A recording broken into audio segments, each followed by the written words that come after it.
Udhna police station ખાતે એક ભાઈ આવીને ફરિયાદ નોંધાવી હતી. આ ફરિયાદ મુજબ તેમણે જણાવ્યું હતું કે એમના પડોશમાં રહેતા એક વ્યક્તિ કે જે એમના માસીની દીકરીના હસબન્ડ પણ થાય છે, એણે એમની નાની દીકરી પોતાની નાની દીકરી સાથે છેડતી કરી હતી અને એના મોબાઈલ નંબર પણ મેળવ્યો હતો. મોબાઈલ નંબર મેળવી અને એને પોતાની સાથે રિલેશન રાખવા માટે દબાણ પણ કર્યું હતું. એની સાથે સાથે આ વસ્તુ કોઈને કહેશે તો ધમકી પણ આપી હતી કે જાનથી મારી નાખવાની ધમકી, એ પ્રકારની નાની દીકરીને ડરાવી પણ હતી.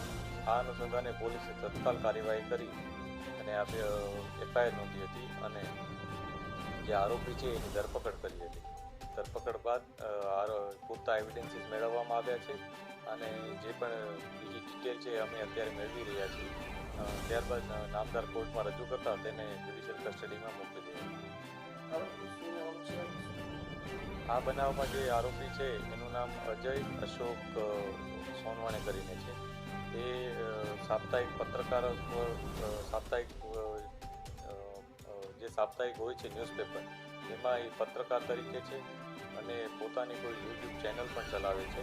આ તમામ વિગતો અમે વેરીફાઈ કરી રહ્યા છીએ કે કયા નેજા હેઠળ પત્રકારત્વ કરે છે અથવા તેના નામ હેઠળ એ પોતાનું આ યુટ્યુબ ચેનલ ચલાવે છે અને એ પોતે ઓનર છે કે પોતે એમાં પત્રકાર તરીકે નોકરી કરે છે. એ તમામ વિગતો અમે વેરીફાઈ કરી રહ્યા છીએ.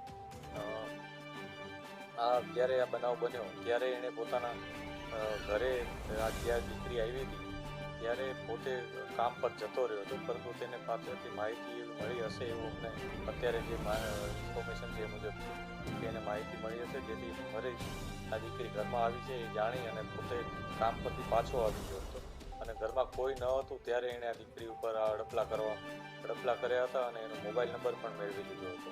દીકરીએ અગાઉ પણ આનો મોબાઈલ નંબર બ્લોક કરી દીધો હતો, તો તેણે જબરજસ્તી મોબાઈલ લઈ અને એનો મોબાઈલ અનબ્લોક પણ કરી દીધો હતો. આ સમગ્ર બનાવમાં જે દીકરી નાની છે એ બાબતે પોલીસે પોક્સો હેઠળનો ગુનો નોંધ્યો છે.